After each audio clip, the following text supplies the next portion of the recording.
금융시장에 또다시 트럼프 변수가 짙게 깔렸습니다. 미국 연방대법원이 상호관세 부과가 위법하다고 판결을 내리자 도널드 트럼프 대통령은 이 대체 수단을 통해서 전 세계에 새로운 관세를 부과하겠다 이렇게 밝혔습니다.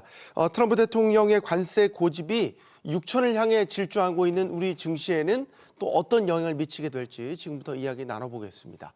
함께해 주실 분들 소개해드리겠습니다. 피나클 경제연구소 장재철 대표 나오셨고요. 루인베스트먼트 김동섭 대표, 또 상상인증권 신월 투자전략팀장, 포스코 경영연구원의 오성주 수석연구원 나오셨습니다. 안녕하십니까? 안녕하십니까? 안녕하십니까? 윤검한 토크쇼 직설은 SBS BG 뉴스앱과 유튜브에서 실시간으로 시청하실 수 있습니다. 트럼프 행정부는 연방 대법원의 판결에 실망감을 표하면서 새로운 관세를 10%에서 15%로 올리겠다고 했습니다. 먼저 관련 목소리 들어보시겠습니다. Foreign countries that have been ripping us off for years are ecstatic. They're dancing in the streets, but they won't be dancing for long. This administration will invoke alternative legal authorities to replace the IEEPA tariffs, result in virtually unchanged tariff revenue in 2026. 네, 연방 대법원의 판결이 나오고 나서 백악관도 즉각 대응에 나섰고 소위 말해서 시끄러웠습니다. 혼란스러웠고요. 일단 저희가 하나씩 짚어보죠. 대법원이 상호관세가 위법하다고 판결을 내린 근거부터 좀 짚어볼까요? 오성정 의원님. 예, 이 지난 4월 2일이었죠. 해방의 날을 선언하면서 이제 트럼프 대통령이 전 세계 국가를 대상으로 기본 관세와 보편적 관세 성격인 상호관세, 그리고 또 펜타닐 위협을 대상으로 한 펜타닐 관세를 전 세계 국가들한테 부과를 했는데, 이것이 그 조세 징수의 권한을 갖고 있는 의회의 권한을 침해하느냐 하는 것이었습니다. 그래서 이번 연방 대법원은 다소 이례적으로 이 권한은 의회에 있음을 명시적으로 판결하였습니다. 근데 이게 과거하고 좀 이례적인 거는 뭐였냐면 연방 대법원 같은 경우는 전통적으로 행정부와 의회의 권한이 충돌되거나 행정부가 고도의 정치적, 외교적 정책 판단을 내린 그 재량권에 대해서는 사법 대상의 심사를 하는 것을 극도로 꺼려왔습니다. 이런 걸 이제 사법적 자제, judicial restraint라고 하는데, 네. 이런 이유들은 원래 미국이 설립될 때 있었던 어떤 상권 분립의 원칙이라든지 아니면 기존 어떤 전통을 중시하고 선출직에 대한 재량권을 존중하는 의미를 담고 있었습니다. 그렇기 때문에 이번에도 아주 필요한 그 절차를 준수했느냐의 여부를 따져서 그것만을 위법으로 판시한 것이고요. 또 하나 이제 최근의 트렌드인데, 아마 제 기억으로는 오바마 2기 정부 때입니다. 그러니까 의회를 장악하지 못한 대통령이 대통령 행정명령을 통해서 자꾸 어떤 권한을 행사하다가 네. 지난 바이든 정부 그리고 이번 트럼프 정부는 이른바 비상대권이라고 하는 그 권한을 자의적으로 해석해서 확대 해석을 해서 쓰던 거에 대해서 이번 연방 대법원이, 이건 또 이제 그 주요 쟁점 원칙이라고 하거든요. 메이저 퀘스천 독트린이라고 하는 주요 정점에 대해서는 반드시 의회의 판단을 물어라. 그래서 국민의 승인을 받고 시행해라 하는 이런 거에 대한 최근의 추세도 반영한 것으로 이렇게 보입니다. 따라서 이번 의회에서 이제 우리가 궁금할 수 있었던 그 환급 부분에 대한 거는 명시하지 않았고요. 명령이나 방법을 얘기하지 않았고요. 이것들은 이제 다시 이제 기존 하급 심으로 내려가서 할 수 있는 경우가 있고, 또 하나 우리가 주목해야 될 부분은 사법부가 사법적 정의를 판단한다고 해서 미국의 국익을 해치는 경우를 우리는 기대해서는 안 됩니다. 결국 이른바 가제는 개편입니다. 그래서 사법부도 미국의 국익이나 행정부 의회의 편을 들지 국가 간의 이익이 서로 맞물려 있을 때 타국을 위해서 국익을 행사하는 그런 거는 굉장히 절제하기 때문에 이걸 우리가 주의해야 될 필요가 있습니다. 그래서 어떻게 보면 환급 절차를 명확하게 판단하지 않은 것도 그런 관점에서 저희가 볼 수 있는 거고, 곧바로 트럼프 대통령이 이걸 뭐라 그래, 반박이라고 할까요? 그러니까 다른 무역법을 근거로 해서 관세를 부과한다고 바로 발표했잖아요. 그것도 이제 10%였다가 15%로 또. 이건 가능한 건가요? 일단은 이제 이번 대법원 판결에 이제 또 다른 이게 이제 의회의 이렇게 불편한 그런 진실이라고도 할 수 있는데, 대법원이 의회의 위임받지 않은 권한을 쓴 것만을 위법하다고 명시했기 때문에 의회가 이미 권한을 부여한 아까 지금 말씀하셨지만 기존의 무역확장법 232조, 그다음에 무역법 301조, 그다음 또 새로 들고 나왔죠. 201조, 그다음 관세법 122조. 예, 122조도 있고요. 예, 무역법도 201조도 있습니다. 이건 저는 사실은 사실상 처음 듣는 거였는데, 네. 그다음 관세법 338조 이런 것들은 의회가 명시적으로 권한을 위임하고 있기 때문에 오히려 트럼프 대통령이 이거를 사용할 수 있는 어떤 법적 기준을 연방 대법원이 인정해준 그런 결과로도 될 수 있습니다. 그래서 물론 이제 122조 같은 경우는 기한이 최대 150일, 그다음에 이제 지금 말씀하신 대로 최대 한도 15%, 네. 그다음에 이제 301조 같은 경우는 이제 절차적 준수를 또 해야 되는 그 조사가 필요한데 이게 보통 이제 6개월에서 1년 정도, 그래서 시간이 걸리긴 하지만 이것을 더 과감하게 행사할 수 있는 그럴 가능성이 있어 보입니다. 네. 그래서 15% 관세 징수를 계속해서 하겠다라는 거 의지를 보여준 것 같고, 기존에 징수했던 관세는 어쨌든 위법하다고 판결이 났으니까 되돌려 줘야 되는데 환급 절차에 대해서 명확하게 판단을 안 했고 대법원이. 그러니까 저 한국 같은 입장에서 보면 어쩌라는 거야 라는 이제 입장이 되는 거죠. 혼란스러운 상황이라는 거죠. 일단 이걸 시장이 어떻게 받아들였는지도 한번 살펴보겠습니다. 팀장님. 네. 그날 발표 있고 나서 뉴욕 증시로 올랐어요. 네. 이게 이제 기업들이 일종의 관세 비용을 좀 덜게 될 것이다. 1차적으로는 그렇게 해석을 한 거죠. 네, 아직 뭐 미제 부분들, 특히 관세 환급에 대한 부분들은 CIT에 이제 많이들 소송을 제기해 놓은 상황인데요. 네. 일단 1차적으로 보았을 때는 관세율이 낮아지는 그런 흐름들이 나올 수 있고, 두 번째로는 트럼프 대통령이 본인의 권한을, 대통령의 권한을 필두로 해서 좀 자의적으로 해석하고 행사하는 데 있어서 제어가 어느 정도 걸릴 수 있다라는 점은 증시에는 긍정적이었다라고 볼 수가 있겠습니다. 근데 반면에 채권 시장에서는 미국의 재정에 관련된 부분들을 가장 집중해서 보고 있습니다. 특히 이는 미국뿐만 아니라 독일, 영국, 일본 등 주요 선진국에 다 걸려 있는 문제인데요. 지금 트럼프 대통령이나 베센트 재무장관이 이 관세를 통한 미국의 재정의 수입에 대한 부분들을 계속해서 10년간 2조 달러에서 1년간 4조 달러까지 상향을 했습니다. 그런데 지금 CBO에서나 지금 재정에 관련된 부분들 적자를 보면은 1년에 2조에서 2.5조 달러씩 적자가 부채로 바뀌고 있는 상황인데요. 결국 관세에 대한 부분들이 이런 식으로 전개가 될 경우에는 재정에 대한 부담감은 일부 잔존할 수밖에 없기 때문에 물가에 대해서 하향된다고 하는 긍정적인 측면이 고려한다고 하더라도 채권 시장에는 오히려 불편한 요인으로 좀 작용할 가능성이 높겠습니다. 네. 그리고 그동안에 호르무즈 해협과 러시아 우크라이나 전쟁 관련해서 달러에 대한 수요가 좀 올라갔었는데요.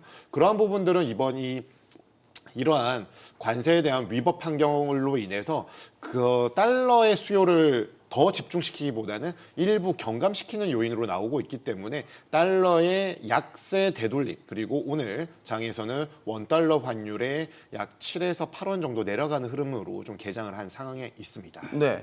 그 대표님 4월에 관세 발표하고 나서 뭐 증시도 한때 충격을 확 겪었지 않습니까? 불확실성이 워낙 증폭되니까 그게 지금 다 되돌려진 거잖아요. 되돌려지는 상황이라고 볼 수가 있겠죠. 왜냐하면 아무래도 관세 자체가 글로벌 경제에 주는 충격은 그 자체가 불확실성에 의한 것이었고 그것이 네. 시장에 이제 패닉을 가져왔던 부분이 있는데요. 이 부분에 대해서는 사실 저는 우리가 지금 하급법원에서 관세 비상경제권한법 이거에 대한 그 위법 판결이 있었잖아요. 두 네. 번에 대해서. 그래서 이 대법원의 판결에 대해서 우리가 좀 예상했던 부분은 있지만 이 자체가 미국의 글로벌 경제에 부과하는 그런 관세의 그 불확실성을 완전히 없애지는 못하는 것 같아요. 앞에서 지금 두 분께서 말씀하셨지만 무역확장법 232조 그리고 무역법 301조 계속 나오잖아요. 네. 그래서 오히려 이러한 추가적인 관세, 특히 보편적 관세에서 이제 품목별 관세로 가니까 우리나라와 같이 소수 품목이 미국에 수출하는 비중이 큰 나라들은 더 충격을 받을 수 있는 상황이 될 수 있는 것이고요. 또 환급에 대한 절차도 사실 풀어야 될 게 굉장히 많다고 그러더라고요. 그래서 이게 환급이 된다고 하더라도 6개월에 끝낼지 아니면 앞으로 2년 동안 지속이 될지 이런 부분들이 지금 시장에서는 환급의 어떤 기대로 좀 주식에 긍정적인 영향을 줄 수도 있지만은 이 문제들이 지연이 될 가능성도 우리가 좀 감안을 해야 되지 않나 이런 생각을 합니다. 네.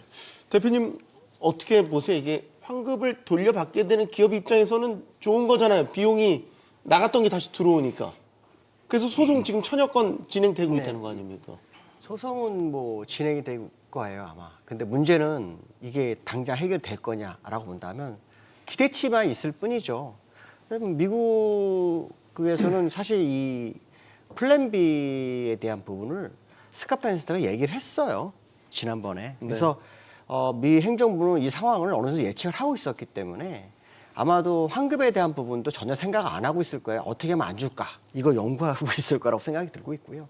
다만 이제 만약에 법으로 막 가게 된다면 트럼프 임기 내에는 아마 힘들 거예요. 근데 이제 아주 단순한 생각으로 이런 생각도 해봐요. 상호 관세가 불법이라면 아까 말한 품목 관세로서 더 올려서 나중에 품목 관세로 더 낼래? 지금 이거 안 받을래? 뭐 이렇게 할 수도 있지 않을까 생각도 드는데 이게 만약에 트럼프 입장에서는 사실 돈을 내주기 어렵다는 거죠. 왜냐하면 얼마 전에 이 플랜 B를 얘기하면서 무슨 얘기를 했냐면 미국 국민한테 관세 수입을 나눠주겠다라고 얘기를 했어요. 그러니까 자기는 공약을 한번 날렸기 때문에 이 공약이 깨지잖아요. 그럼 중간 선거에 영향을 미치죠. 그러니까 결론적으로 말하면 일단은 국민한테 나눠줄 것 같고요. 나중에 그 문제를 그때 가서 해결하지 않겠나 이런 생각도 들어요. 그래서 우리가 시장에서 바라본 것처럼 환급 받아서 좋다. 앞으로는 뭐 상호관세가 일단 불법이기 때문에 품목관세 그때 가서 보자. 이거는 좀 위험하다는 발상을 해야 될 것 같고요. 네. 다만 이제 시장이 생각하는 거와 다른 부분으로 움직일 수 있는 불확실성이 다가올 수도 있다. 왜냐하면 트럼프라는 사람은 어디로 튈지 모르는 사람이기 때문에 네. 조금 더 시간을 두고 상황을 봐야 되지 않을까 이렇게 말씀드리고 싶습니다. 저는. 네. 네.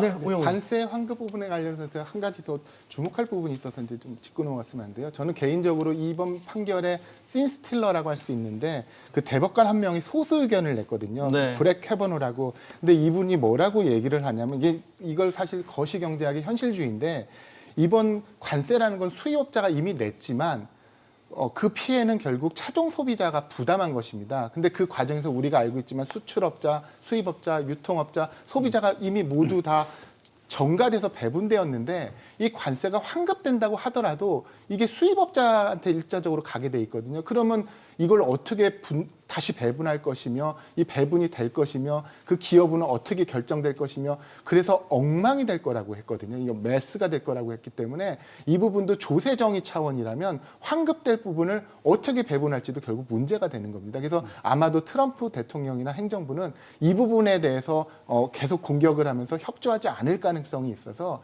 이게 또 조세정의 차원에서도 문제가 있다. 이런 것들 말씀드리고 싶습니다. 그러니까 환급을 하는 절차 자체가 더 큰 메스 혼란을 일으킬 수 있기 때문에 그래서 우리 환급 안 해줄 게 낫다? 그거를 이제 상대방이 입증해라 이거죠. 너무 자기네들 입장에서만 얘기하는 거 아닌가요? 이게 이제 충분히 그걸 우리는 돌려줄 의사가 있는데 우리 네. 이미 재무부 계정에는 9천억 달러나 되는 일반 계정으로 갖고 있는데 이게 어떻게 가야 그럼 정의로운 건지 너희가 입증해라. 너희끼리 거래한 내역 내놔라. 뭐 예를 들면 우리 한국의 수출업체가 미국의 현지 법인한테 준 거 이런 것들은 정리하기가 편하죠. 그러나 직수출했던 거 유통업체하고 계약서를 썼던 아니면 계약서를 쓰지 않고 암묵적으로 서로 분담했던 부분들 돈 들어오고 나면 계산이 달라지지 않겠습니까? 받은 사람을 일단 덜 나눠주고 싶을 것도 있고요. 그럼 소비자에게는 어떻게 갈 수 있으며 이런 부분들이 사실은 명확히 계획돼서 청구하지 않는다면 협조적으로 돌려주지는 않을 가능성이 커 보입니다. 협조적으로 돌려주지 않는다면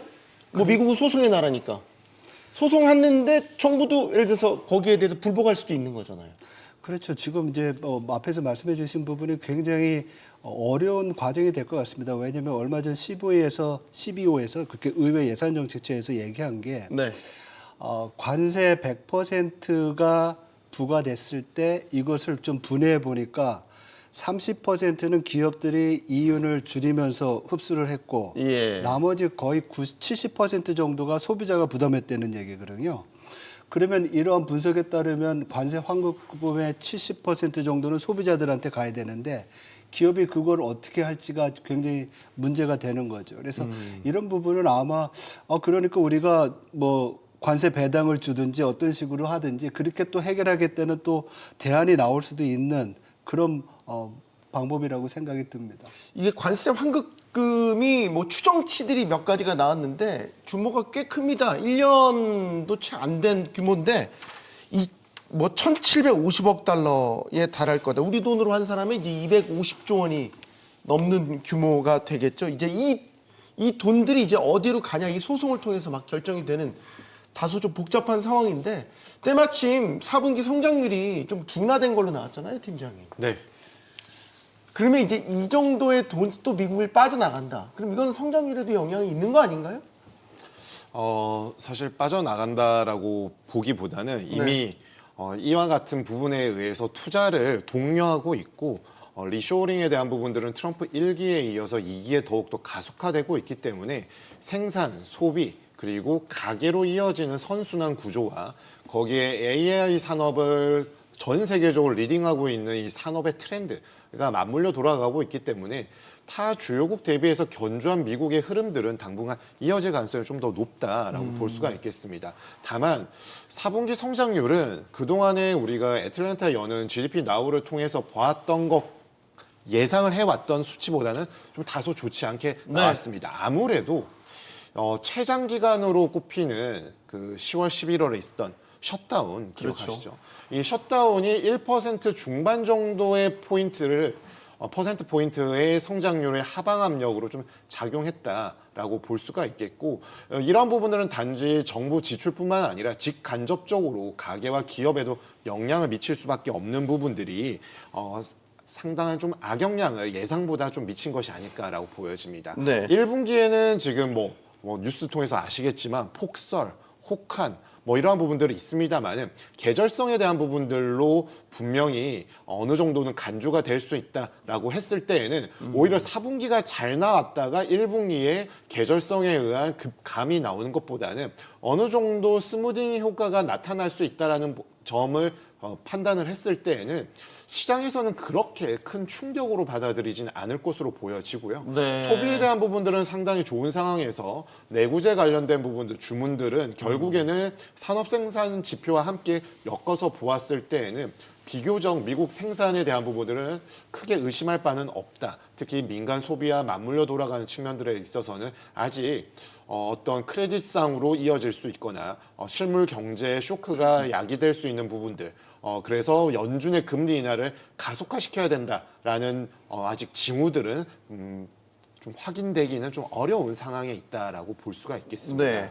근데 그 전 분기에 이제 4%대 성장했다가 1.1%대로 훅 떨어지니까 저게 물론 셧다운 여파라고는 하지만 그러면 셧다운이 이제 아니잖아요. 아니니까 그러면 올해 1분기부터는 다시 또 올라올 거냐라는 거죠. 2%, 3%대. 제가 볼 때는 올라올 것으로 좀 보이고 있고요. 그 당시에 이제 특수한 상황이 전개가 됐기 때문에 그거를 일단 시장은 받아들일 것 같아요. 미국 시장은 예상치를 밑도는 시장의 악영향으로 받아들이는 부분이 있어요. 네. 하지만 또 거기에 이유가 있으면 그걸 또 인정해주는 부분이 또 있어요. 그러니까 미국은 아주 특이한 나라인데 그래서 미국에서는 계속해서 이 셧다운, 장기간 셧다운 됐던 기간에 대한 정부 지출이 1.1% 정도 줄었다는 부분, 이거를 이제 계속 강조하고 있는 것 같아요. 그래서 아마도 이 GDP 성장률이 낮아진 거에 대한 것이 시장의 충격은 아마 제한될 거라고 예상이 되고 있고요. 다만 이제 다가오는 1분기, 항상 다가오는 걸 되게 중요합니다. 미국 시장은 기업의 바로 실적이 되게 좋아도 다음 분기에 컨센서스가 나쁘면 주가가 확 빠지거든요. 네. 그러니까 아마도 다음 분기에 대한 기대감이 어느 정도 시장에 반영이 된다면 아마 4분기 GDP 성장률이 시장에 영향을 미치지는 않을 거다라는 생각을 한번 해봐야 될 것 같습니다.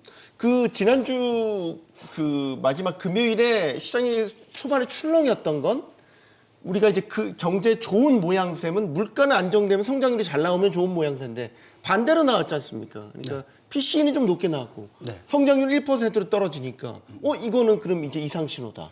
이렇게 받아들인 거죠. 그렇죠. 우리가 경제를 볼 때 실물 경제를 보고 또 어떻게 보면 인플레이션을 두 개를 같이 봐야 되는데 말씀하신 대로 실물 경제에서 성장률은 1.4%로 전년 그 전기 3분기, 4분기 평균 성장률이 4.1%예요. 네. 그러니까 앞에서 말씀하신 대로 너무 높았으니까 낮아진 기저 효과가 있고 정부의 그 셧다운으로 인한 약 1%포인트 이 정도의 성장률 감소 그 영향은 있지만은 문제는 관세 자체가 인플레이션을 올려주는 영향을 있다고 그러잖아요. 그래서 4분기 미국 개인 소비 지출 물가 상승률이 2.9%인데 거기에 약 한 0.5%포인트가 관세로 인해서 발생한 거라고 얘기를 합니다. 네. 그러니까 요번에 4분기 소비가 좀 둔화가 됐는데 전분기 3.5에서 뭐 2%대 중반으로 둔화가 됐는데 그 원인 중에 하나가 높은 물가에 의해서 가계의 구매력이 약화된 게 영향을 미치지 않았냐 이런 영향을 주거든요.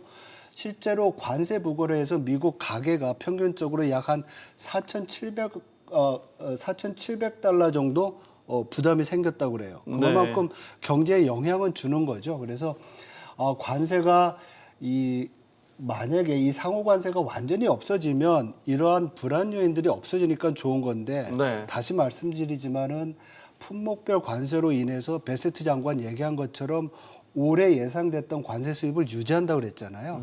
그러니까 이러한 물가 부담과 또 관세로 인한 가계의 부담은 올해도 좀 지속이 될 것이다 이렇게 보는데요. 근데 기본적으로 우리가 미국 경제의 기초적인 어떤 바텀라인을 보면 작년 성장률이 약 한 2.2%고 올해 성장률이 약 2%대 중반 정도 예상을 하는 게 컨센서스입니다. 그래서 네. 성장의 모멘텀은 좀 좋아지는 거로 보고 있어서 4분기 성장률이 좀 나빠지만은 앞으로는 좀 개선될 여지가 있다. 이렇게 전망해 볼 수 있을 것 같습니다. 알겠습니다. 자, 이런 가운데 얼마 전에는 사실 대미 투자 부문을 갖고 뭐 우리나라 미국 간도 불편한 상황이 발생했었고 일본 같은 경우는 첫 대미 투자처를 또 결정을 해서 트럼프 대통령이 직접 발표도 했죠. 그러니까 어떻게 되는 거죠? 상호관세가 위법이라는데 상호관세 낮추기로 하고 한 대미 투자도 무효 아닙니까? 근데 투자처가 결정이 됐고 진행은 되고 있어요. 예, 우리가 이제 기본적으로 상호 관세를 낮추기 위한 걸로 협의는 했지만 이건 양국 간의 이제 어떤 투자 합의에 의한 거라서 그 전제가 무엇이었던 거 간에 합의가 이미 이루어졌으면 그 합의를 이제 존중하고 이행해야 되는 어떤 부담이 있는 것이죠. 그리고 또 아까도 말씀하셨지만 우리는 주요 수출 품목들이 편중돼 있는데 그거의 대표적인 그 자동차가 사실상 이제 품목 관세로 족쇄가 채워져 있기 때문에 이 부분에 대한 걸 계속 압박해 온다고 하면 우리가 기본 관세 성격인 상호 관세가 없어졌다고 해서 실질적으로 우리에게 도움이 되냐 하면 이거는 잘 따져봐야 되는 부분이 있습니다. 그리고 일본 같은 경우 지금 그런 상황임에도 불구하고 대미 투자 지금 1호 사업들을 발표를 했었죠. 그건 이제 일본 같은 경우는 이제 다카이치 정부가 자신들의 어떤 이해관계에 맞게 사실 미국과 같은 걸 짜놓은 그런 구도가 있는데 정치적으로 뭐 선거에도 좀 이용하고 트럼프 대통령 그걸 지원해주고 이런 것들이 있었기 때문에 그런 판단을 했기도 했습니다만 우리도 이런 품목 관세로 묶여 있는 상황에서 기존에 합의했던 그 투자를 되돌리기는 쉽지 않아 보입니다. 그래서 차라리 우리도 일본이 모든 좋은 그 수익이 그나마 날 수 있는 사업들을 다 선점해버리기 전에 우리도 빨리 한미 실무진들이 협력을 해서 이런 사업들을 찾아서 수익이 날 수 있는 사업들, 그다음에 우리의 산업들, 우리의 기업들에게 도움이 될 수 있는 사업들은 우리도 진행을 하는 것들이 어떻게 보면 더 괜찮은 전략이 될 수 있지 않을까도 생각해 봅니다. 네, 청와대에서도 입장이 나왔죠. 한미 관세 합의를 통해 확보한 이익균형, 대미 수출 여건이 손상되는 일이 없도록 한미 간의 이 동맹 관계를 기초로 우호적 협의를 이어나갈 계획이다. 방금 어떻게 말씀하셨던 오성주 연구원님의 한미 관계의 어떤 그 배경하에서 진행되는 이런 상황들도 다 반영된 청와대 입장이 아닌가라는 생각이 들고 아까 이제 품목별 관세 말씀하셨으니까 품목별 관세는 유효해요. 그대로. 그러면 자동차도 있지만 다음 품목별 관세 우리가 우려하는 게 반도체지 않습니까? 네. 그러면 지금 상호 관세의 길이 막혔다. 근데 관세 수입의 총량은 그대로 유지할 계획이다라는 베세트 장관의 말을 빌려 추정해 보자면 품목별 관세를 더 높이는 거 아니야? 뭐 이런 생각도 들게 되고요. 네, 맞습니다. 품목별 관세에서 가장 핵심은 아무래도 반도체와 제약, 의약품 그리고 뭐 자동차에 대한 부분은 조금 변론으로 하겠지만 이 세 가지 정도를 꼽을 수가 있겠습니다. 그런데 국내 경제에 있어서 가장 핵심은 반도체입니다. 그리고 증시에 있어서도 압도적인 퍼포먼스가 나올 수 있는 부분들은 이 하이퍼스케일러 관련된 부분들의 캐펙스 노이즈에서 오히려 벗어나 있는 메모리 반도체의 이제 3강 구도를 차지하고 있는 것이 삼성과 하이닉스 이 두 개의 기업이 되겠는데요. 그렇기 때문에 지금 YTD 기준으로 이 반도체 업종만 하더라도 53%, 오늘도 지금 시장 상황 긍정적이다 보니까 계속해서 좋은 흐름들 나타낼 것으로 판단하고 있습니다. 그런데 이제 이 품목별 관세에 대한 부분들이 적용이 된다라고 했을 때 분명한 것은 가격의 마진을 높게 가져가기가 좀 어려워지는 측면들이 있겠죠. 그렇게 된다라면은 미국의 마이크론 대비해서 마진 측면에서 다소 아쉬운 부분들이 나타날 수가 있겠고, 트럼프 행정부는 뭐 작년도에 원자재, 광물 거기에다가 인텔의 지분까지 이제 투자한과 함께 맞물려 돌아가면서 인수를 했습니다. 미국 기업의 화가 되고 있는 상황에 있는데 이런 식으로 전개가 된다라고 했을 때 국내 반도체 기업에 있어서 이를 호재라고 볼 수는 없는 노릇일 수밖에 없습니다. 그렇지만 결국에는 지금 하이퍼스케일러나 이 AI 사이클 산업 서플라이 체인에 있어서 사이클마다 돌아가는 데 있어서 메모리 반도체가 빠질 수는 없는 상황인 점을 시장에서는 긍정적으로 주가의 압도적인 퍼포먼스를 이끌어내는 주 동력으로 판단하고 있기 때문에 일부 노이즈에 대한 부분으로 분명히 인지를 할 가능성이 높겠고요. 거기에다가 해당 기업들마다 각각의 투자에 대한 부분들을 아주 그래도 미국과 긴밀한 협의하에 진행하고 있는 점은 우리가 관가할 수 없기 때문에 아마도 부작용에 대한 부분들은 좀 최소화하는 전략을 시장에서 인정해 줄 개연성이 좀 더 높다. 다만 트럼프의 예측 불허에 대한 코멘트 그리고 미국 상무부 장관의 이런 압박들은 주가의 상단을 이렇게 치고 나갈 때 다소 좀 제한적인 수준의 악재로 인식할 가능성은 좀 더 높다라고 보여집니다. 네. 우리 김명수 대표님, 우리 입장에서는 반도체를 건드리는 거 안 되잖아요. 반도체가 지금 사실 코스피 6천을 향해 가고 있는 동력의 핵심인데 만약에 반도체 관세가 무리하게 좀 진행된다라든가 과도하다라는 판단이 시장에 선다면 이거 제동 걸리는 거 아닙니까? 일단 시장은 뉴스에 굉장히 민감해요. 네. 근데 아무것도 없는 상황일 때는 상관이 없는데 잘 나가는 기업에 약간 문제가 생기면 일단 투자가들은 버리고 보는 게 상식이죠. 그게 무슨 말이냐면 매수와 매도 균형이 살짝 깨질 수 있는 거예요. 그런 상황이 올 수 있다는 거죠. 아까 앵커 말씀한 것처럼 총량으로는 관세 수입을 유지하겠다 그러면 반도체는 분명히 건드릴 거예요. 문제는 반도체가 그가 말한 건 100% 관세 이거는 아니겠지만 건드릴 확률이 상당히 높아요. 왜냐? 자기네 나라의 부를 가져간다고 생각하는 게 트럼프 생각이기 때문에 그 관세 수입을 상호관세로 해서 만약에 유지 못한다면 분명히 산업 중에서 중요한 부분을 건드릴 거라고 보고 있죠. 그렇다면 우리나라 이끌어가는 삼성전자, 하이닉스가 결국은 그 영향권에 들어갈 수 있는 부분이 있기 때문에 지금 주가가 아주 강하더라도 이게 일시적으로 시장에 걸림돌이 될 수 있는 부분은 있다라는 거는 해석을 해야 돼요. 무작정 좋다라고만 볼 수 없어요. 왜냐하면 아까 말씀 관세에 대한 부분이 어느 정도 영향을 받게 되면 마진율이 떨어질 수밖에 없고 그거는 결국 투자자들의 기대치를 떨어뜨리기 때문이었습니다. 미국에도 기업이 실적이 굉장히 좋다가 다음 컨센서스가 안 좋았을 때 주가가 빠진다고 했잖아요. 그것처럼 국내 시장도 시장을 주도하는 반도체에 만약에 그런 부분이 일부라도 일단 현실화된다면 그것은 결국 시장에 도움은 안 될 거라는 생각을 해봐야 될 것 같습니다. 그 위법 판결이 나오고 나서 미장에서 빅테크들이 올랐어요. 그러니까 관세를 이제 비용으로 인식을 했는데 그 비용이 부담이 이제 줄어든다라는 차원을 이제 호재로 받아들였죠. 그럼 빅테크들 입장에서 보면 반도체를 비싸게 쓰는 게 비용이잖아요. 그렇죠. 네. 그러니까 무턱대고도 이거를 트럼프 행정부가 반도체 관세를 높일 수 있을까? 그러지도 못할 것 같은데. 그러니까 지금 미국의 반도체에 대한 관세를 보면 투 트랙인 것 같아요. 예. 일단 1월 14일 날 그 무역확정법 232조에 의해서 25% 반도체 관세 부과한 거, 특히 AI 고성능 칩에 대해서 네. 그거는 미국 들어왔다가 나가는 거에 대해서 관세를 매긴 거고 미국 내에서 데이터 센터나 이런 거에 대해서는 관세는 지금 없는 상황이잖아요. 네. 그래서 이런 부분들은 어떻게 보면은 뭐 한국 기업이나 전체적인 어떤 뭐 하이퍼스케일러들 다 봤을 때 반도체 말고 그 이외에 어떻게 보면 기계류라든지 설비류에 대한 관세 이게 더 영향을 미치는 것 같고요. 제가 볼 때는 우리가 지금 마진에 대한 걱정은 분명히 타당한데 그것보다 더 큰 것은 미 상무부 장관이 그랬잖아요. 100% 관세무를 내 미국의 공장 질래. 네. 그러니까 어떻게 보면 우리 기업들한테는 미국에 추가적으로 설비 투자를 더 옮겨가야 되는 거 아니면 3,500억 달러 대미 투자 중에서 주요 그 섹터가 반도체, 배터리, 뭐 조선 이런 거잖아요. 그래서 이런 부분에서 어떻게 보면 생산 라인의 배분이라든지 이런 여러 가지들이 전략적으로 더 고민이 되지 않을까 이런 생각이 좀 듭니다.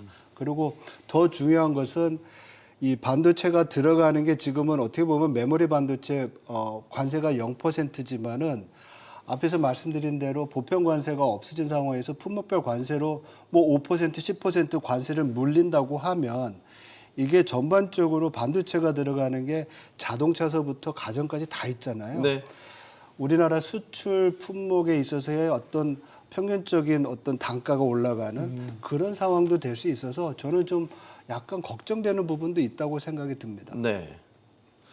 이 위법 판결이 난 이 상황이 우리한테 조금 애매한 게 트럼프 대통령이 한국의 입법 절차를 문제로 25%로 이제 관세 올리겠다고 한 게 타겟팅이 자동차가 됐단 말이죠. 이 상황이 이제 깔끔히 해결이 안 됐잖아요. 애매하게 끌고 가는 상황에서 지금 위법 판결이 났단 말이죠. 그러니까 자동차 섹터 같은 경우는 그러면 어떻게 된다는 거지? 25인가? 15인가? 이게 불확실성이 더 커진 거 아닌가라는 생각이 들기도 하고요. 예. 우리가 이제 그 트럼프 대통령이 정가의 보도처럼 막 사용했던 그 이제 기본 관세가 이제 위법하다고 했으니까 우리가 마음은 편하지만 지금 말씀하신 거대로 우리에게 가장 중요한 품목들이 지금 이 족쇄에 채워져 있기 때문에 불확실성 오히려 커진 면이 있습니다. 근데 저희가 더 근본적으로 생각해 봐야 될 것이 그러니까 트럼프 대통령 그 행정부는 시작부터 선거 공약으로 보호무역하고 제조업 부활, 제조업 유치를 기치로 해서 당선이 됐고 그걸 미국 유권자들이 지지해 준 것입니다. 그래서 네. 뭐 보면 언론에 보면 이제 트럼프 대통령 워낙 이제 뭐 공격적이고 뭐 독단적으로 하다 보니까 이미지 이런 것 지지율 떨어지고 있지만 전반적인 지지율 같은 경우에 그 리얼 클리어 폴리틱스가 갖고 있는 이제 미국 전체 언론사들의 이제 지지율 이걸 다 종합하거든요. 보면 지금도 42%입니다. 물론 49%에서 시작됐고 지속적으로 하락하고 있지만 여전히 미국 국민들의 42%는 트럼프 행정부의 정책을 지지하고 있다는 겁니다. 그리고 또 여기 드러나지 않는 속으로 지지하는 이런 것들 많기 때문에 우리는 이미 한미 동맹이고 여러 글로벌 공급망 재편 과정에서 미국과 지금 그 개를 같이 하고 있습니다. 그래서 이 울타리 안에 들어와 있는 상황이고 이거에 대한 어떤 반대급부 수혜도 누릴 수 있습니다. 현대자동차 같은 경우 작년에 25% 관세 맞고도 뭐 사상 최대 영업이익 내지 않았습니까? 거기에는 다른 미국이 적성국이라고 분류하는 배제시키는 국가들을 울타리 밖으로 쳐낸 것도 있거든요. 네. 그래서 지금 미국이 그 울타리를 다른 소재로 다른 형태로 친다고 하더라도 계속 이 관세는 지금 부여할 숫자를 지금 맞춰가는 거 보이거든요. 네. 그렇다 보면 우리가 그 안에서 기존 협력의 틀대로 우리가 여기서 더 이익을 같이 공유할 수 있는 것들을 빨리 찾아 나간다고 하면 우리 자동차 업체 작년에 그 어려운 과정 다 겪어서도 승리했거든요. 여전히 우리에게 뭐 불확실성은 유지되지만 전망은 여전히 밝다 이렇게 말씀드려보고 싶습니다. 신월 팀장님, 네. 환율에는 영향이 어떻게 미치겠습니까? 환율에 대한 부분들은 워낙 약세가 나온다라면은 네. 관세에 대한 부담감 여전히 잔존해 있고 불확실성이 더 커진 상황에 있습니다만은 약세가 진행이 돼서 워낙 원달러 환율이 올라간다라고 했을 때에는 일부 효과를 상쇄시킬 수 있다라고 볼 수가 있습니다. 특히나 마진에 대한 부분들을 크게 잡아먹고 있는 이 관세는 상수 으로 작용할 가능성이 당분간은 높은데요. 환율에 대한 부분들은 이제 상수라고 하기보다는 변수에 해당할 가능성이 좀 더 높고, 이 변수가 그동안의 원화 가치의 절하가 아주 좀 가파르게 진행이 되었고, 구조적인 문제를 건드리고는 있지만 아직 가시적인 성과가 엔화를 통해서 살펴보았을 때 엔화의 변동률 대비 약 절반 정도에 그친다라는 거는 수급적인 부담감이 있기 때문에 아직 이 환율에 대한 환율에 의한 이제 자동차 산업에 대한 긍정적인 효과가 일부 잔존한 것은 사실이지만 이로 인해서 어떤 큰 물줄기를 바꿀 수 있는 역할을 하기보다는 좀 어렵지 않나라고 보여집니다. 특히나 이 자동차 산업에서 좀 마진이 높은 곳은 SUV나 고급차인데 네. 미국에 대한 생산 비중을 늘리고는 있지만 여전히 이 차종에 관련해서는 국내 생산 비중이 좀 더 높습니다. 그럼 관세 영향력 하에 있기 때문에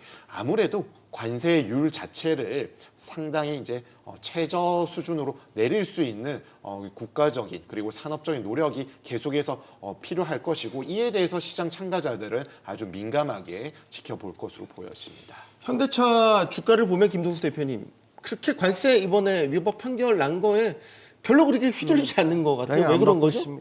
왜 그렇다고 하면 뭐 답을 낼 수는 없어요. 네. 다만 이제 시장에서 투자할 수 있는 종목이 사실 제한된 것도 사실이에요. 그리고 또 아까 말씀한 것처럼 그 관세에서도 충분히 실적을 냈다라는 거에 대한 긍정적인 마인드가 여전히 투자가들한테 주입이 되고 있는 상황이고요. 또 환율이 많이 올랐지만 또 그 환율에 잘 적응하는 시장의 모습이 또 있거든요. 또 그걸 이용하는 모습. 그러니까 환율이 급격하게 절상이 되지 않는다면, 내려오지 않는다면 결국은 뭐 관세가 어느 정도 올라도 자동차는 견딜 수 있다. 이런 생각이 투자가들을 자극하는 것으로 봐야 될 것 같고요. 특히 사실 삼성전자, 하이닉스 너무 많이 올라서 또 다 하기 힘들잖아요. 그러다 보니까 이제 그 주변 종목 중에서 시장을 주도할 수 있는 종목들 중에 대상이 될 수 있다라고 본다면 뭐 지금은 투자 가치로서는 의미가 있다라고 생각해 보는 게 맞지 않을까. 그런 부분이 주가를 계속 유지하고 있다. 네. 해석을 해야 될 것 같습니다. 미국 입장에서 보면 관세가 위법하다고 판결이 나면 예전에 트럼프 대통령이 관세의 정당성을 주장할 때 관세 수입으로 재정 적자 줄인다 이런 얘기도 했잖아요. 지금 그게 위법하다고 했다면 미국 재정 적자 걱정 다시 해야 되는 거 아닙니까? 그러면 달러 자산에 대한 신뢰도 떨어지는 거 아닙니까? 제일 큰 부분이 그거였죠. 작년에 달러가 갑자기 약세가 된 이유 중에 하나가 소위 말해서 그 리버레이션 데이 관세 올리고 그 상호 관세 올리고 난 다음에 셀 USA 미국 네, 자산 맞아요. 팔고 이러면서 달러 약세됐는데, 사실 지금 우려되는 것은 앞으로 이 달러의 향방이 어떻게 될지에 대한 전망이 엇갈리고 있다는 거예요. 지금 앞에서 설명하신 대로 이게 단계적으로는 달러 약세 요인입니다. 왜냐하면 시장에서 어떻게 생각하냐면 관세가 상호 관세가 없어진다고 하니까 앞에서 말씀드린 대로 물가의 상승 압력이 줄게 되고, 그러면 연준은 금리를 추가적으로 더 인하할 수 있으니까 달러 약세가 아니겠느냐, 이런 전망이 있었는데 네. 뒤집어서 놓고 보면 이 관세를 인하를 했지만은 올해 관세 수입은 유지된다니까 관세 계속 간다는 거거든요. 네. 품목 관세로. 그러면 물가 압력 다시 살아나는 거고, 그리고 말씀하신 대로 재정 적자가 커지게 되면 미국에 대한 달러 자산에 대한 국채에 대한 신뢰도가 떨어지니까 이거는 또 어떻게 보면 또 반대 요인도 있는 거고, 또 신뢰도 떨어지면 더 국채를 많이 발행해야 되잖아요. 그러면 국채 가격이 떨어지니까 금리는 올라가요. 장기금리 올라가니까 시장에서 장기금리 올라가면은 국가 간의 국채금리의 스프레드가 벌어지니까 미국이 더 높으니까 달러 사야 되겠네, 이런 생각할 수 있거든요. 그래서 어떻게 보면 달러 약세 요인, 강세 요인이 같이 번복이 돼 있는 그런 상황인데, 이런 상황에서 지금 주목을 받는 것이 금이잖아요. 네. 금 가격이 좀 주춤하다가 이번 사태로 금값이 올라왔는데, 사실 달러 자산이 줄게 되면 그거에 반대로 금에 대한 수요가 늘어나게 되고, 금에 대한 수요가 늘어나게 되면 금값이 이제 또 올라가는 그런 상황에 대해서 자산 간의 손바꿈이 지금 벌어질 수 있는 변곡점이 될 수도 있다라는 생각을 합니다. 알겠습니다. 트럼프 대통령은 얼마 전 또 이란을 향해서도 열흘의 협상 시한을 제시하면서 압박 수위를 높였습니다. 그래서 지금 이란에 대한 정말 군사적 공격을 감행할 것으로 보인다, 막 이런 전망들이 계속 나오고 있단 말이죠. 여기에 대한 지금 현재 상황 어떻다고 보십니까? 물론 이제 이미 많은 중동 전문가들이 미국과 이란의 어떤 전쟁 가능성을 90% 이상 예측해놓고 있지 않습니까? 물론 최근에 이제 이란 정부가 핵 협상 의지를 밝혔고, 그리고 이제 미국도 전면적인 전쟁보다는 이제 뭐 공격 군사행동 정도의 어떤 가능성을 얘기하고 있는데, 사실 이번 뭐 대법원 판결이나 이런 것들이 직접적으로 영향을 주지는 않을 것입니다. 왜냐하면 이제 그 관세나 이런 것들 담당하는 거는 상무부, 그다음에 재무부, 그다음 중동 정책, 외교 정책, 전쟁 같은 경우는 국무부, 그다음에 이제 전쟁부인데 이 스텝들이 모두 트럼프 대통령이 신뢰하고 있는 사람들인데 각자의 어떤 독립된 정책 역할, 목적에 따라서 돌아가고 있기 때문에 네. 이게 이제 연결되지는 않는데 아주 넓은 맥락에서 보면 이제 제가 이제 한 가지 이제 좀 흥미롭게 주목하고 있는 거는 이 중간 선거입니다. 중간 선거는 재선 대통령의 중간 선거는 사실상 여당이 이길 방법이 없습니다. 이거를 이제 미국에서 6년차 징크스, 6-year itch라고 부르는데 미국 역사에서 남북 전쟁 이후에 재선 대통령이 중간 선거 이기는 게 한 번밖에 없습니다. 그게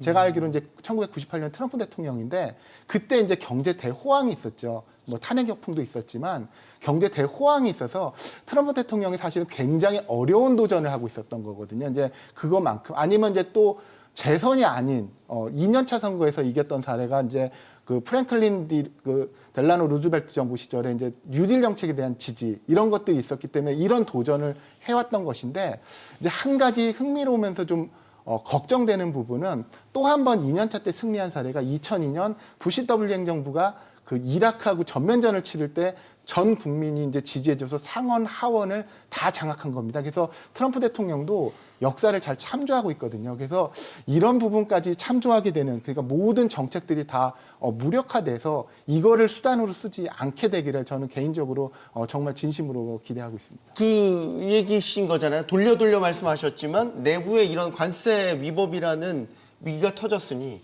그걸 이제 바깥으로 돌리기 위해서 이란에 대한 조금 더 강경한 입장, 군사적 공격을 감행할 수도 있다면 그런 분석들이 나오고 있으니까 전쟁이라는 거는 증시에는 악재라고 봐야 되는 거죠? 아니요. 아니에요? 네.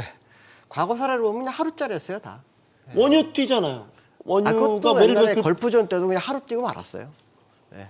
그러니까 이란이라는 중동의 맹주에 대한 군사 공격인데 그걸 단순하게 그렇게 볼 수 옛날 있을까요? 이라크 공격할 때도 그냥 하루로 끝났습니다. 그날 엄청 뛰었는데 그 다음날부터 다 내려왔습니다. 근데 이제 여기서 중요한 건 뭐냐면 질질 끌고 가면 문제가 되는 거예요. 지난번에 베네수엘라 보셨죠? 네. 들어갔다 나오는데 얼마 걸리지도 않았어요. 근데 미국이 왜 이란을 이렇게 두고 자꾸 시간을 끌까요? 거기 이제 이유가 있을까요? 그런 부분들 아까 말씀하신 거. 이 플랜 B를 준비하는 과정 속에서 변수 하나 둘 만들어 놓고 시간을 끌는다고 보고 있어요. 아무 의미가 없는데. 다만 이제 이거는 아까 말씀한 중간 선거 이런 거에도 포인트 맞춘 거라고 봅니다. 그래서 사실은 미국 내에서 문제가 터지는 뭐 9.11 테러라든가 이런 문제는 시장에 큰 영향을 주지만 외부에서 일어난 전쟁은 미국한테 주는 지정학적 리스크는 정말 너무 요 근래 한 수십 년 안에 한 하루 정도밖에 없었던 것 같아요. 우크라이나 그렇게 오랫동안 전쟁에도 지금 시장에 아무 영향 없고 오히려 전쟁이 멈추면 뭐 재건 산업 때문에 주가 뛰잖아요. 뭐 그런 상황이기 때문에 사실 그 두려워할 상황은 아니다. 다만 이제 트럼프가 지금 생각하는 것은 얼마나 긴 시간에 얼마나 화두를 만들 거며 그것을 시장의 이슈를 다 덮을 것인가. 여기에 포인트를 맞추는 거로 보고 있습니다. 그렇기 때문에 그게 긴장처럼 되면서 유가는 살짝 오르고 주가는 그거로 혹시 흔들릴 거 아니야? 라는 불안감 정도. 근데 막상 터지고 나면 아무것도 아니죠. 문제는 뭐냐면 베네수엘라처럼 빨리 할 수 있는 거를 시간을 끌고 있다는 것이 투자가들에게 불확실성을 제공한다. 이 정도가 아마 답일 거다 생각하고 있습니다. 장재철 대표님 생각은 어떠십니까? 저는 지금 트럼프 대통령의 어떤 셈법에서 제일 중요한 것이 중간선거라고 말씀드릴 수 있을 것 같고요. 거기에 보면 우리가 타임 프레임이 중요한데 지금 122조 무역법에 의해서 150일 동안 지금 관세를 부과하잖아요. 네. 그거 끝나는 시점이 7월 중순이라고 그러더라고요. 그러면 그때까지 관세를 어떻게 좀 뭐 여러 가지 저것들을 하고 재정 적자도 메우든지 뭘 하고 네. 그 다음에 또 뭐를 해야 되는데 여러 가지 불확실성 중에서 지금 말씀하신 대로 국제 유가가 튀게 되면 이거는 물가 상승의 직결이잖아요. 네. 그렇게 될 경우에는 지금 우리 1월 달 FOMC 회의에서 나온 것 중에서 좀 놀랐던 게 몇몇 의원들이 금리를 올릴 수 있다라는 얘기를 했잖아요. 네. 이런 상황에서 유가가 올라가게 되고 유가가 지금 김 대표님 말씀하신 대로 단기에 안정이 안 되고 예를 들어서 이란이 중동 지역에 유전의 미사일을 공격을 한다. 충분히 지금 가능한 시나리오 안에 있는 네. 거거든요. 그래서 중동 지역에서의 유전이 파괴가 된다든지 이런 상황이 있다고 그러면 유가의 그 불안정성은 또 지속될 수 있는 상황이 있거든요. 그래서 제가 볼 때는 우리가 지금 시장에서 얘기하고 또 전략 외교에서 얘기하는 것처럼 아주 국소수된 그 타겟에 의해서 신속한 공격은 있을 수는 있으나 이것이 과감하게 더 확대돼서 간다고 하면 소위 말해서 감당할 수 있는 불확실성이 너무 커가지고 감당하지 못하지 않을까 이런 생각이 들어서 트럼프 대통령의 운신의 폭을 좀 좁히는 그런 상황이 아닌가 이렇게 생각을 합니다. 시점도 참 묘합니다. 이게 그 관세가 위법하다고 판결이 났고 말씀하신 대로 이란 리스크도 안고 있고 환율이나 아니면 물가 이런 것들도 이제 일종의 변곡점처럼 지금 상황이 애매모호한데 새 연준 의장도 이제 5월까지죠. 5월까지 기존 파월 의장이 앉고 그 다음부터 새 의장이 이제 앉게 됩니다. 연준도 이제 바뀐단 말이죠. 연준의 새로운 수장이 이끌고 나가될 통화 정책 방향 이런 것들에 대해서 관심이 쏠릴 수밖에 없단 말이죠. 그러면 당장 6월에 금리를 내릴 거냐 이제 이 부분부터 단기적으로 지금 시장이 보고 있는 거죠. 네. 현재는 뭐예요? 어느 쪽이 무게가 실려요? 아직 케빈 워시가 등장을 안 했기 때문에 청문회 아직 안 했죠. 네, 그리고 인사청문회가 워낙에 지금 연준에 대한 트럼프화를 강하게 시도하다 보니까 전직 연준 의장들이 다 이제 항의성 코멘트를 내기도 하고 정말 초유의 사태가 벌어지다 보니까 공화당의 은행위원회 상원 의원이 이 인사청문회 일정에 대한 부분들을 전제 조건을 좀 많이 걸어놨습니다. 그러니까 이제 시장은 통화 정책에 대한 불안감, 불확실성을 아직 지우지 못하고 있습니다. 다만 지금 현재 파월 체제에서는 연간 금리 인하 횟수를 약 2회 정도 보고 있는데 2회를 확실하게 한다기보다는 1회 정도는 하고 2회 할지 말지에 대한 고민들을 하고 있는 상황에 있고요. 아마도 파월 의장이 하는 2분기 첫 번째 회의까지는 금리 동결의 가능성이 높다. 그러면은 이제 남은 회의는 하반기에 4번과 상반기의 마지막 6월 5번인데 케빈 워시가 등장을 했을 때 1회에서 2회의 금리 인하보다는 2회에서 3회로 갈 거는 같은데 이 3회를 하자니 6, 9, 12월을 해주는 게 조금 더 용이할 것이고 두 번을 하게 되면은 7, 8월에 한 번 하고 그 다음에 이제 4분기에 한 번 정도 하는 시나리오가 아주 유력한 데인데 아무래도 트럼프 대통령은 중간선거 앞두고 있기 때문에 좀 더 빠른 금리 인하에 대한 압박의 수위를 좀 더 높일 가능성이 있다라고 보여집니다. 그리고 앞서 대표님 두 분께서 말씀 주셨다시피 베네수엘라 사태 해결 아주 신속하게 하고 유가 낮췄다. 라고 했는데 지금 지난주에만 유가가 상당히 지금 6개월 내 최고 수준까지 올라왔습니다. 이러한 부분들이 장기화가 된다라면은 이 베네수엘라 마두로 대통령을 이렇게 미국으로 데리고 온 부분들이 좀 희석이 될 수 있기 때문에 적정 시점에는 이런 사태를 마무리하고 유가의 안정화를 통해서 물가 안정 그리고 경기에 대해서 나만큼의 성취를 낸 대통령 없다라는 이런 포지션을 취할 가능성이 높기 때문에 케빈 워시에 대해서도 상당히 금리 인하 압박을 강하게 하면서 등장을 하면은 시장은 좀 더 거기에 대한 익스포저를 노출시킬 가능성이 좀 더 높다라고 보여집니다. 그 통화 정책도 잘 모르겠어요. 예를 들어서 CPI는 안정적으로 나왔는데 PCE는 좀 불안하게 나왔고, 그러니까 더더욱 시장에서는 갈팡질팡 하고 있는 것 같거든요. 과거의 연준의 모습을 보면 데이터 중심이기 때문에 그 부분으로 해석한다면 금리 인하는 어렵고요. 어렵다고요? 그 어렵다고 보세요? 상황으로 보면. 근데 지금은 워시가 되면 금리 인하는 아마 100% 할 건데 몇 번 하느냐의 싸움일 거다라는 부분. 네. 왜냐하면 그 사람이 과거에 매파로 유명하다고 소문이 났던 사람 중에 한 명이에요. 실제로 코로나 때 양쪽 하나를 반대해서 이사직을 던진 사람이기 때문에. 네. 근데 이제 크루그먼 교수 같은 사람은 뭐라 그러냐면 이 사람은 정치적 동물이다. 그때그때 상황이 다르다. 이런 표현을 쓰거든요. 근데 사실 이번에 제롬 파월이 내려온 가장 큰 이유 중에 하나는 트럼프가 원하는 금리 인하가 안 된 부분인데 이 사람을 세우면 금리 인하 안 할 거잖아요. 만약에 매파라면.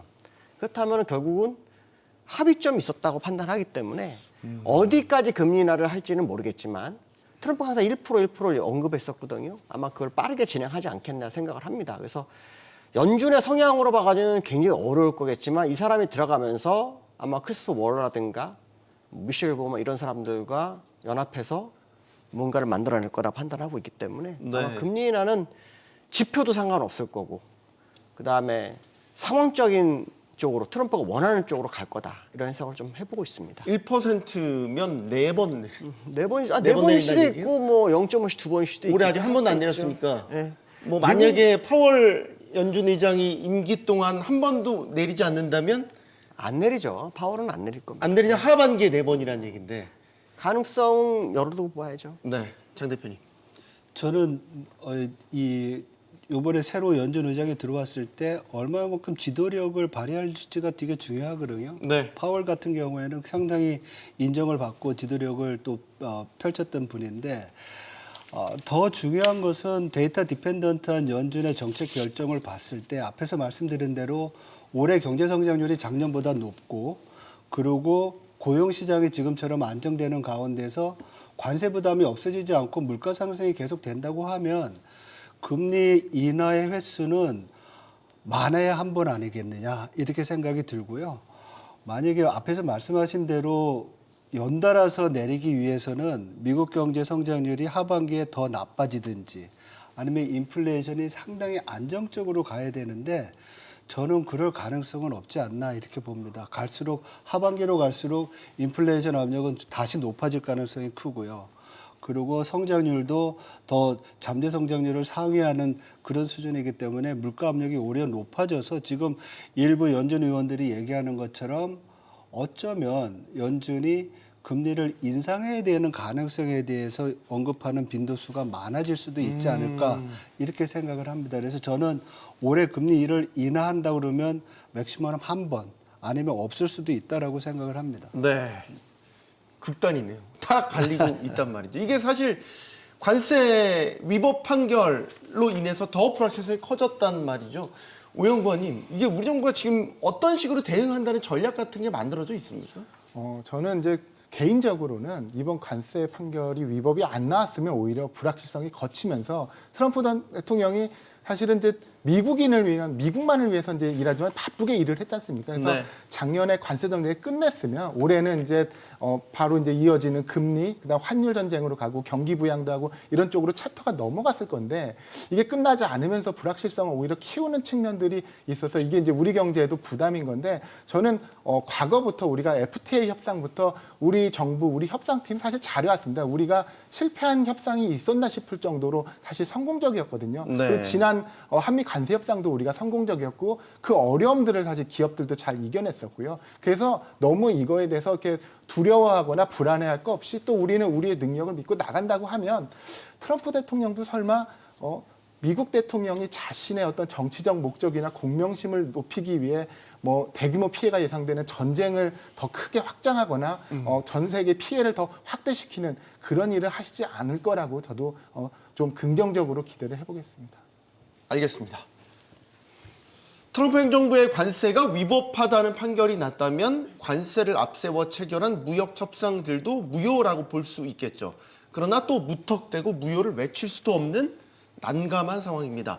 증시에도 이게 호재다, 악재다 쉽사리 판단할 수 없습니다. 오히려 예측할 수 없는 전개라면 불확실성으로 작용할 가능성이 높아 보이기도 합니다. 여기는 모든 경제가 모이는 SBS 비즈입니다. 시청해주신 여러분 고맙습니다.